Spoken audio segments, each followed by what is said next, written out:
ऐसा नालायक बेटा हर किसी का होना चाहिए। दोस्तों, कुछ कहानियां हमारे दिल को अंदर तक हिला देती हैं। ऐसे ही एक कहानी है जिसको देखने के बाद आप अपने आंसू को रोक नहीं पाएंगे। तो आइए कहानी को शुरू करते हैं। उससे पहले छोटा सा रिक्वेस्ट है, चैनल को सब्सक्राइब कर दीजिएगा और वीडियो को लाइक कर दीजिएगा। बेटा, हमारा एक्सीडेंट हो गया है। मुझे तो ज्यादा चोट नहीं आई, लेकिन तेरी माँ की हालत गंभीर है। कुछ पैसों की जरूरत है और तेरी माँ को खून भी देना है। 65 साल के समीर जी ने अपने बड़े बेटे से फोन पर कहा, क्योंकि उनको अपने बेटे से बहुत उम्मीद थी। बेटे ने जवाब दिया, पापा मैं बहुत व्यस्त हूँ, आजकल मेरा आना नहीं हो सकेगा। मुझे विदेश में नौकरी का पैकेज मिला है, तो उसी की तैयारी कर रहा हूँ। आपका भी तो यही सपना था, इसलिए हाथ में भी तंग चल रही है। पैसे की व्यवस्था कर लीजिए, मैं बाद में दे दूंगा। उनके बड़े बेटे ने जवाब दिया। उन्होंने कहा, बेटा अब मैं इस समय कहाँ से पैसे का इंतजाम करूं? बेटे कुछ कर दो। बेटे ने कहा, सॉरी पापा, अब मैं कुछ नहीं कर सकता। निराश हो समीर जी ने अपने दूसरे बेटे को, जो कि इंजीनियर था, उसको फोन किया तो उसने भी आने से मना कर दिया। उसे अपनी ससुराल में शादी में जाना था। हाँ, इतना जरूर कहा कि पैसों की चिंता मत कीजिएगा, मैं भिजवा दूंगा। कहने के तो वह कह दिया, लेकिन वो अपने ससुराल में बिजी हो गया। यह अलग बात है कि उसने कभी भी पैसा नहीं भिजवाए। उन्होंने मायूस से फोन रख दिया। अब उस नालायक को फोन करके क्या फायदा? जब ये दो लायक बेटे कुछ नहीं कर रहे तो नालायक क्या करेगा? उनको अपने दोनों बेटों से यह उम्मीद नहीं थी। उन्होंने सोचा और बोझिल कदमों से अस्पताल में पत्नी के पास पहुंचे और कुर्सी पर ढेर हो गए। पुरानी बातें याद आने लगी। समीर जी स्कूल में शिक्षक थे। उनके 3 बेटे ही थे। बड़ा बेटा डॉक्टर और मझला बेटा इंजीनियर था। दोनों की शादी बड़े घरानों में हुई थी और अपनी पत्नियों के साथ अलग अलग शहरों में रहते थे। दोनों बेटों की शादी भी उन्होंने खूब धूमधाम से की थी। सबसे छोटा बेटा पढ़ाई से ध्यान नहीं लगा पाया था। 11वीं के बाद उसने पढ़ाई छोड़ दी और घर में ही रहने लगा। कहता था, मुझे नौकरी नहीं करनी है, अपने माता पिता की सेवा करनी है। इसी बात पर समीर साहब उससे बहुत नाराज थे। उन्होंने उसका नाम ही नालायक रख दिया। दोनों बड़े भाई पिता के आज्ञाकारी थे, पर वह गलत बात पर उनसे भी बहस कर बैठता था। इसलिए समीर जी उसे पसंद नहीं करते थे, क्योंकि समीर जी का छोटा बेटा खुददार था। उसको गलत चीजें, गलत बात बिल्कुल पसंद नहीं थी। जब समीर जी रिटायर हुए तो जमा पूंजी कुछ भी नहीं थी। सारी बचत दोनों बच्चों की उचित शिक्षा और उनकी शादी में खर्च हो गई थी। शहर में एक घर, थोड़ी जमीन और गांव में थोड़ी सी जमीन थी। घर का खर्च उनकी पेंशन से चल रहा था। समीर जी को जब लगा कि छोटा सुधरने वाला नहीं, तो उन्होंने बंटवारा कर दिया और उसके हिस्से की जमीन उसे देकर उसे गांव में ही रहने भेज दिया।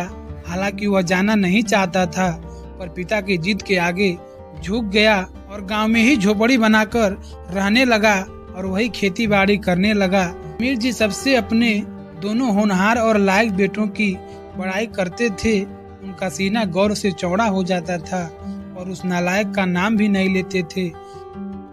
छोटे बेटे में उनका कोई भी अच्छाई नहीं दिखी। यूं ही कहा जाए, उन्होंने देखना चाहिए नहीं। छोटे बेटे का अच्छे काम करना भी उनको बुरा लग रहा था। 2 दिन पहले दोनों पति पत्नी का एक्सीडेंट हो गया था। वह अपनी पत्नी के साथ सरकारी अस्पताल में भर्ती थे और डॉक्टर ने उनकी पत्नी को ऑपरेशन करने को कहा था।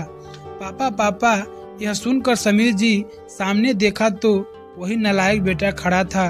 उन्होंने गुस्से से मुंह फेर लिया और उसने पापा के पैर छुआ और रोते हुए बोला, पापा आपने इस नालायक को क्यों नहीं बताया? पर मैंने भी आप लोगों पर जासूस छोड़ रखे हैं। खबर मिलते ही भाग आया हूँ।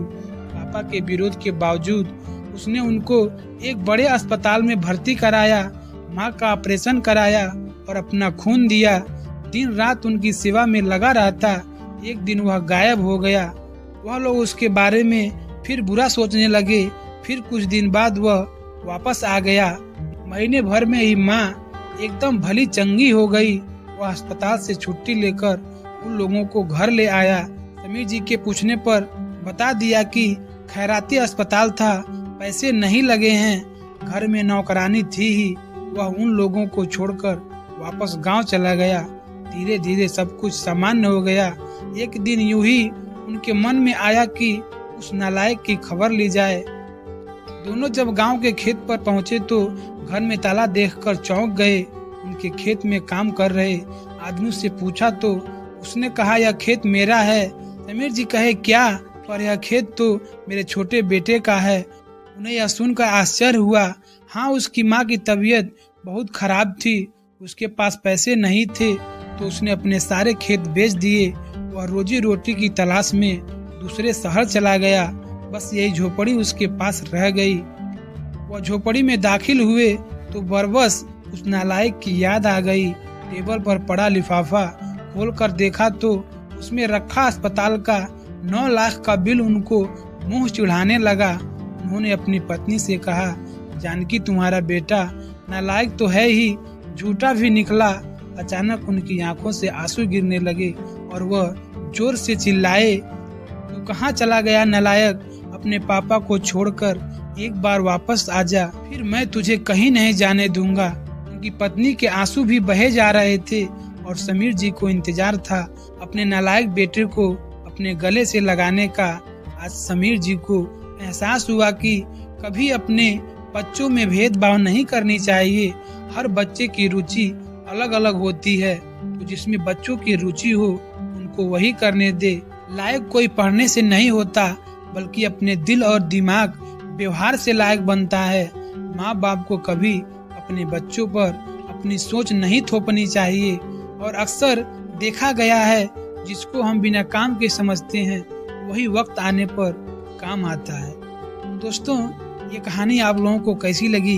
इस कहानी से आप लोगों को क्या सीख मिली? कमेंट में जरूर बताइएगा और चैनल को सब्सक्राइब कर दीजिएगा। वीडियो अच्छा लगा हो तो लाइक कर दीजिएगा।